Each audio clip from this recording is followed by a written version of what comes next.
வாழை சாகுபடி பண்ணியிருக்கிற நிலங்களில் கொஞ்சம் வளர்ந்த வாழைகள், அதாவது நிழல் தரும் வாழைகளுக்கு மத்தியில் இந்த மாதிரி நாட்டுக்கோழிகள் பார்த்திங்கன்னா, நம்ம அறுத்து போட்டிருக்கிற வரச்சருகுகள் இருக்கிற பூச்சிகள், அதாவது இரவு நேரங்களில் இல்லை மதிய நேரங்களில் என்ன பண்ணுன்னா, பூச்சிகள் எல்லாமே அந்த வரச்சருகுகளுக்கு அடியே நிழலுக்கு தங்கும்.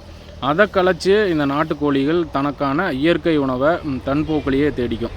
இதற்காகத்தான் பார்த்திங்கன்னா நிறைய பேர் நாட்டுக்கோழி வளர்ப்பில் வாழை மரங்களை ஓரப்பகுதிகளில் வச்சுருப்பாங்க. சிறு கன்றுகளாக இருக்கும் பொழுது விடக்கூடாது, ஆனால் அந்த குருத்துக்களை கொத்தி வாழை மரங்களையே சேதப்படுத்தும். ஆனால் இந்த மாதிரி வளர்ந்த மரங்களுக்குள்ள நாட்டுக்கோழிகளை அற்புதமாக இயற்கை முறையிலேயே வளர்க்கலாம்.